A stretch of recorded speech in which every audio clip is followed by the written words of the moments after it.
الحمد لله وحده، والصلاة والسلام على من لا نبي بعده، صلى الله عليه وعلى آله وسلم. أما بعد، فإن أصدق الحديث كتاب الله، وأحسن الهدي هدي محمد صلى الله عليه وسلم، وشر الأمور محدثاتها، وكل محدثة بدعة، وكل بدعة ضلالة، وكل ضلالة في النار. أما بعد، فالسلام عليكم ورحمة الله وبركاته. Inshallah ta'ala, eléyìí ni àlàyé ìrújú osteophyte eléyìí tí ó ń fọ́n káàkiri nípa al-khuruj ala al-hukam tàbí nípa al-muzaharat, ká máa ṣe protest, ká máa jáde lé olórí lórí. So ìrújú tí ẹni yìí tí wọ́n fọ́n ká nípa wípé ó tọ́ kéèyàn jáde lé olórí lórí, yàtọ̀ sí bí ẹ̀yin Salafi bí ẹ ṣe ń sọ, bẹ́ẹ̀ ṣe ń gbé káàkiri yìí. So wọ́n á mú àwọn oríṣiríṣi nǹkan wá tó yẹ pé àwọn nǹkan yìí ní pápá ìrújú iná ni wọ́n ń bẹ́nu eléyìí tó yẹ pé kò tiẹ̀ tọ́ka sí ohun tí wọ́n ń sọ rárá. So tàbí ká ní kí gbogbo ẹ̀ gan iná ló ní ò tọ́ka sí jíjẹ́ ẹ̀tọ́ khuruj, gẹ́gẹ́ bí a ṣe ṣàlàyé bi idhnillahi ta'ala. So inshallah ta'ala, àwọn tí wọ́n láwọn fi ṣẹ̀rí, tẹ́ni yìí sọ pé òun fi ṣẹ̀rí, so bí nǹkan márùn iná ni. Sàlákọ̀ òun ni ọ̀rọ̀ Dhul Khuwaysirah at-Tamimi, Ra'sul Khawarij. So eléyìí tí ó sọ tí ó fi takò Ànábì sallallahu alayhi wa sallam ní gbangba wípé i'dil ya Muhammad fa innaka lam ta'dil, ṣe déédéé rẹ Muhammad torí pé ó ṣe déédéé. tàbí hadhihi al-qisma lam yurad bihi wajhullah aw lam yurad biha wajhullah. So in tó pín ìrà Ànábì ó fi wójú rí Ọlọ́run Ọba subhanahu wa ta'ala. So ẹni tó sọ̀rọ̀ yìí òun náà ni Dhul Khuwaysirah at-Tamimi, Hurqus ibn Zuhair, tó jẹ́ olórí àwọn Khawarij, tó yẹ pé ní àti ara rẹ̀ náà ni àwọn Khawarij ni ó ti jáde. So táwọn náà bá tiẹ̀ ti gbọ́ eléyìí náà láti mọ̀ kí a máa fi rọ́ọ̀rọ̀ yìí ṣẹ̀rí, ọ̀rọ̀ tó yẹ pé látara rẹ̀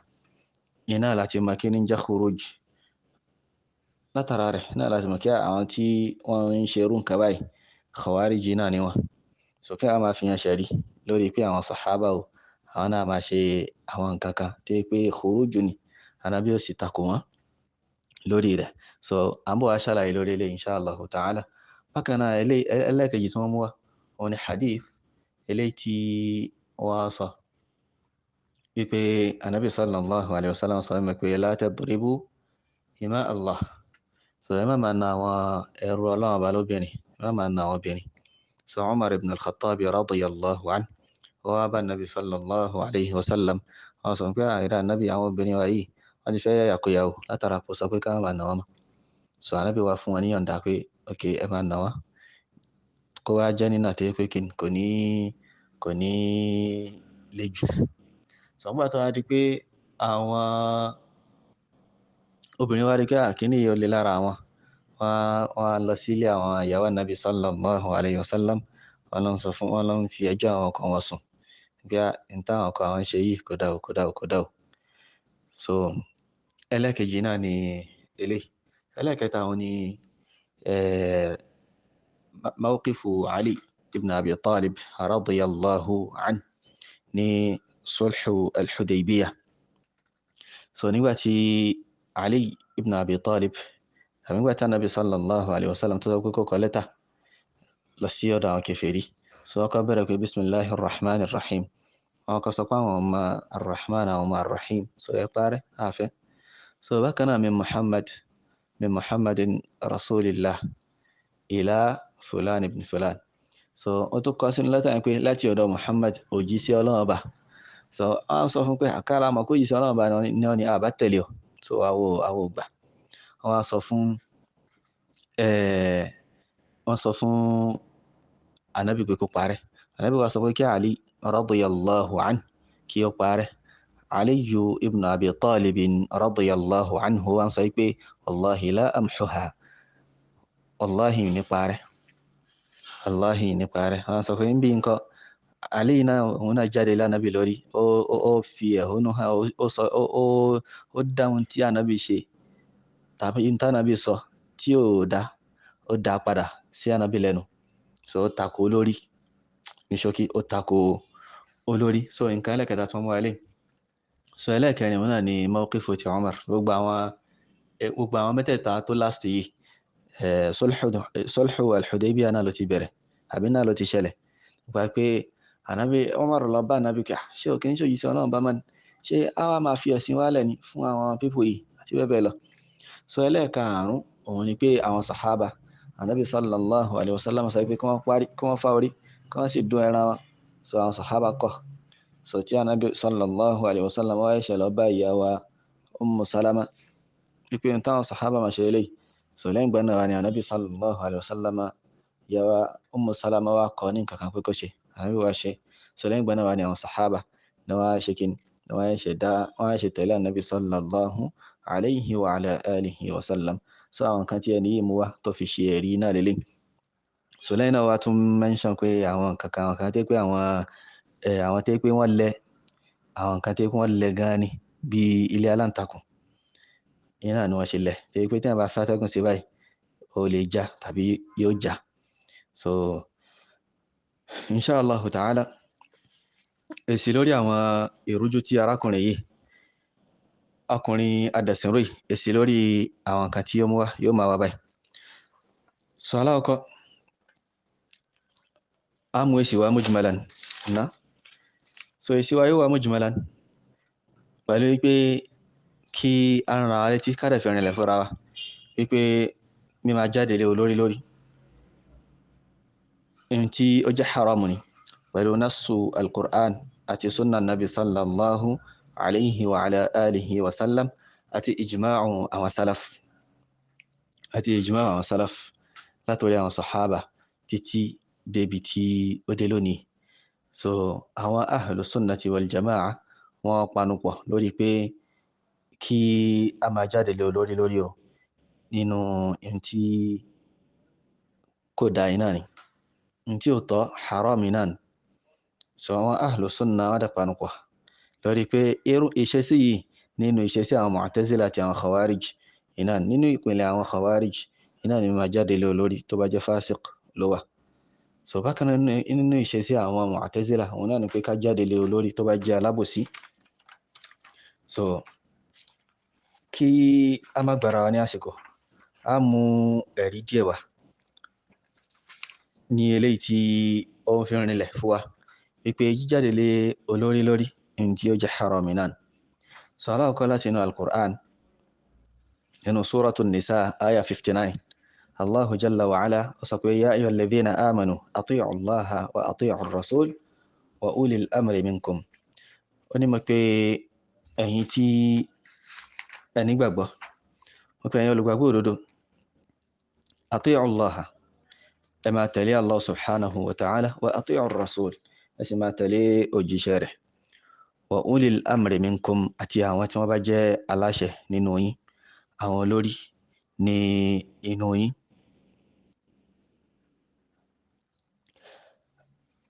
So aya alákọ̀ọ́kọ́ iná ni eléyìí. Ẹ̀rí ẹlẹ́kejì inshallah ta'ala òun náà ni hadithu Abi Hurairah radiyallahu anhu, èyí tí al-Imam al-Bukhari àti al-Imam Muslim tí wọ́n gbà wá wípé Ànábì sallallahu alayhi wa sallam sọ wípé man ata'ani faqad ata'a Allah, ẹnikẹ́ni tó bá tẹ̀lé mi, ẹnikẹ́ni tó bá gbọ́rọ̀ sí mi lẹ́nu ó ti gbọ́rọ̀ sí Allah subhanahu wa ta'ala lẹ́nu nìyẹn. Wa man 'asani faqad 'asa Allah, ẹnikẹ́ni tí ó bá sì ṣẹ̀ mí tó bá yapa mi ó ti yapa Allah subhanahu wa ta'ala nìyẹn. Wa man ata'a amiri faqad ata'ani, ẹnikẹ́ni tí ó bá tẹ̀lé olórí mi, ìyẹn olórí mùsùlùmí tó bá jẹ́ olórí láwọn èèyàn lórí, so irú ẹni bẹ́ẹ̀ ńkọ́ ó ti ṣe kíni, ó ti tẹ̀lé mi nìyẹn, ó ti gbọ́rọ̀ sí mi lẹ́nu. Wa man 'asa amiri faqad 'asani, ẹnikẹ́ni tó bá sì yapa àṣẹ olórí, so irú ẹni bẹ́ẹ̀ ńkọ́ òun náà ó ti ṣẹ̀ mí, ó ti yapa mi iná nìyẹn. So hadith iná ni eléyìí.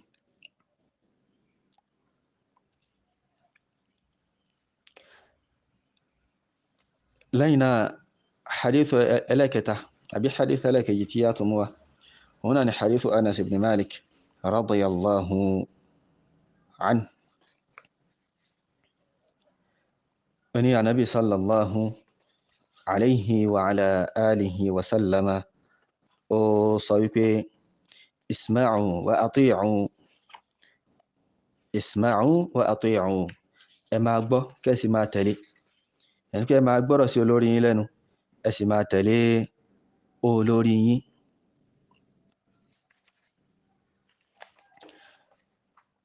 وإن استعمل حبشي كأن رأسه زبيبة وفي رواية مجدع الأطراف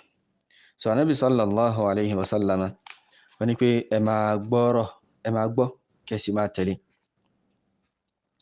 أما أكبر سيولوري لنو كي أسي ما تلي أولوري kódà kó yí pé ẹrú kódà kó yí pé ará Habasha iná ni wọ́n lò lórí fún yín iná ló jẹ́ olórí léyìn lórí kó jẹ́ ará Habasha ìyẹn kó jẹ́ ará Ethiopia tí ìṣe Lárúbáwá gan Ànábì sallallahu alaihi wasallam sọ pé ẹ máa tẹ̀lé so eléyìí al-Imam al-Bukhari ọgbà wa nù hadithu Anas so riwaya mi láti ọ̀rọ̀ Abu Dharr so al-Imam Muslim ọgbà wa Abu Dharr sọ pé inna khalili awsani an asma'a wa uti'a wa in kana abdun mujadda'ul atraf أو مجدع الأطراف وإن كان عبدا مجدع الأطراف so Abu Dharr ó sọ pé khalilu mi ìyẹn Ànábì sallallahu alayhi wa sallam ó ṣe wàsíyà fún mi ó sọ àsọsílẹ̀ fún mi pé kí n máa gbọ́ sí olórí lẹ́nu kí n sì máa tẹ̀lé kódà kí ó jẹ́ ẹrú tó yẹ pé mujadda al-atraf pé àwọn oríkèéríkèé ara rẹ̀ gan ò pé ikọ́ rẹ̀ ti gé kí ó má jẹ́ ẹni tí ó dápé ní èèyàn so ká ṣá máa tẹ̀lé náà ni ká máa gbọ́rọ̀ sí lẹ́nu so hadith eléyìí tí máa fi parí ẹ̀ so torí àwọn hadith náà wọ́n pọ̀ gan ṣùgbọ́n kí n mú ẹyọ kan sí wá òun náà ni hadithu Ubadah ibn Samit radiyallahu anhu wọ́n ní pé da'ana rasulullahi sallallahu alayhi wa sallam fabaya'nahu anabi sallallahu alayhi wa sallam pè wá a sì ṣe báyà fún fakana fima akhadha alayna inú àwọn kan tí anabi wa ta jẹ́jẹ́ fanabi lé lórí òun náà ni pé kí ni an baya'na ala as-sam'i wa at-ta'a wọ́n ní pé a ṣe báyà a jẹ́jẹ́ fanabi a ṣe pledge amúlẹ̀ a ṣe báyà lórí pé kí ni pé a máa gbọ́rọ̀ sọ lórí wa lẹ́nu a sì máa tẹ̀lé fi manshatina wa makrahina nígbà tí ara bá dẹ̀ wá nígbà tá bá wà active àti nígbà tí ara bá ní wá náà wa usrina wa yusrina nígbà tí nǹkan bá le fún wa àti nígbà tí nǹkan bá tó bá dẹ̀ wa atharatin alayna àti ìgbà tí wọ́n bá ń ṣe kíni tí wọ́n bá ń ṣe athara yẹni pé tí wọ́n bá ń yàn wá jẹ tí pé àwọn kan ta lẹ́tọ̀ sí ẹlòmíràn wọ́n ń gbé fún táwọn èèyàn rí lónìí lélẹ̀ tí wọ́n fi ń jáde lé olórí lórí torí tí wọ́n jẹ torí ikùn wọn torí ẹnu wọn náà nírú àwọn òsì òfìtì yìí ni wọ́n fi ń wá àwọn ìrújú káàkiri tí wọ́n máa ṣe kí ni tí wọ́n fi máa jawwaza al-khuruj ala al-hukam ó ní wa alla nunazi'a al-amra ahla àti pé káàtì ẹ̀ má bá olórí wa ká má bá ṣe fanfa lórí ipò rẹ̀ so agbọ́dọ̀ má bá jà pé àgbà kìíní ikú á lè ọkùnrin bí kìíní àwọn arafẹ́ débẹ̀ so fílẹ̀ fáà náà já náà ṣe díẹ̀ so agbọ́dọ̀ má ṣe so قال النبي صلى الله عليه وسلم إلا أن تروا كفرا بواحا عندكم من الله فيه برهان àfi tẹ́ bá rí kúfùrù eléyìí tó clear tí pé lẹ́rìí lórí látọ̀dọ̀ Ọlọ́run bá subhanahu wa ta'ala so hadithu tí al-Imam al-Bukhari agbéjáde bákan náà al-Imam Muslim àwọn náà gbé hadithu náà agbéjáde so ọ̀rọ̀ wá pọ̀ láti ọ̀dọ̀ àwọn salaf ridwanullahi alayhim ní eléyìí tí ó fi rìnlẹ̀ wípé a máa tẹ̀lé olórí iná ni a máa tẹ̀lé olórí wa a gbọ́dọ̀ máa gbọ́rọ̀ sí lẹ́nu so àti pé ká tún fi yé wa wípé ká máa tẹ̀lé olórí ó gbọ́dọ̀ jẹ́ bí tí ó dá tí í ṣe ibi ṣíṣe Ọlọ́run bá subhanahu wa ta'ala gẹ́gẹ́ bí ṣe wọ́n hadith ibn Umar radiyallahu anhuma láti ọ̀dọ̀ nabi sallallahu alayhi wa sallam sọ pé as-sam'u wa ta'a ala al-mar'i al-muslim fima ahabba wa kariha ma lam yu'mar bi ma'siyah fa in umira bi ma'siyah fala sam'a wa la ta'a kharrajahu al-Bukhari wa Muslim. So anabi sallallahu alayhi wa sallam sọ pé as-sam'u wa ta'a ala al-mar'i al-muslim ọ̀ràn yẹn ni lórí mùsùlùmí kó máa gbọ́ kó sì máa tẹ̀lé olórí rẹ̀ fima ahabba wa karih níbi tó nífẹ̀ẹ́ sí àti ibi tó kórìíra ma lam yu'mar bi ma'siyah lókùn ìgbà tí wọ́n bá ti pa aláṣẹ pé kó ṣe Ọlọ́run bá subhanahu wa ta'ala fa in umira bi ma'siyah tí wọ́n bá pa aláṣẹ pé kó ṣe Ọlọ́run bá subhanahu wa ta'ala fala sam'a wa la ta'a. So àní ṣe kí ni àní gbọ́ a sì ní tẹ̀lé lórí eléyìí tí ó sọ yìí àní tẹ̀lé lórí eléyìí tí ó sọ yìí. Bákan náà nabi sallallahu alayhi wa sallam sọ pé innama ta'atu fil ma'ruf innama ta'a fil ma'ruf. So a máa tẹ̀lé olórí níbi kí níbi ma'ruf níbi nǹkan tí ó dá iná ni. Al-imam Ahmad rahmatullahi alayhi wọ́n ní pé as-sam'u wa ta'a ma lam yu'mar bi ma'siyah. So eléyìí wà nínú as-sunnah lil khallal. So a máa gbọ́ sí olórí lẹ́nu lókùn ìgbà tí ó bá ti pa aláṣẹ pẹ̀lú ma'siyah. Harb ibn Ismail al-Kiramani rahimahullahu ta'ala wọ́n ní pé wa in amaraka as-sultanu bi amrin fihi lillahi ma'siyah falaysa laka an tuti'ahu albattah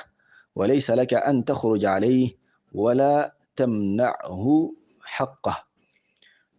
So eléyìí nínú mu'taqadu Harb al-Kirmani rahimahullahu ta'ala so a rí níbẹ̀ ó ní pé wa in amaraka as-sultanu bi amrin fihi lillahi ma'siyah tí olórí bá pa ọ́ láṣẹ pẹ̀lú alámọ̀rí kan tẹ́ pé ṣíṣe Ọlọ́run bá wà ń bẹ̀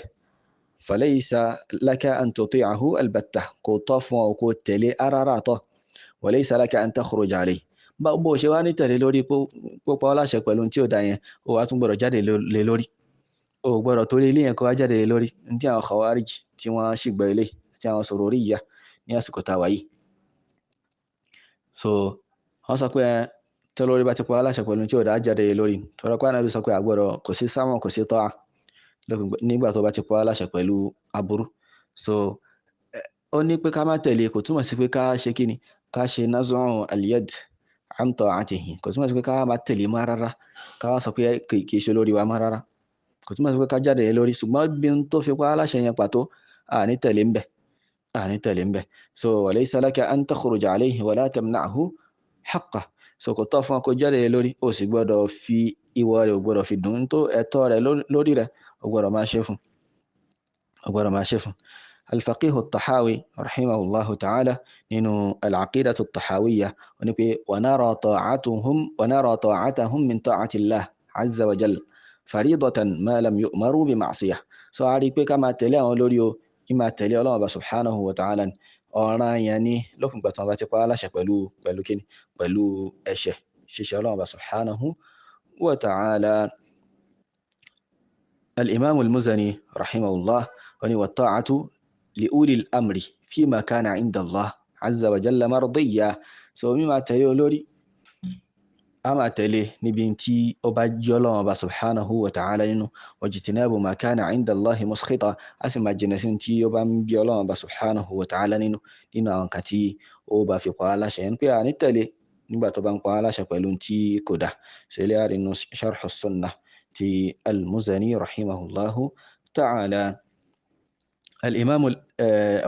أبو عبد الله ابن بطة العكبري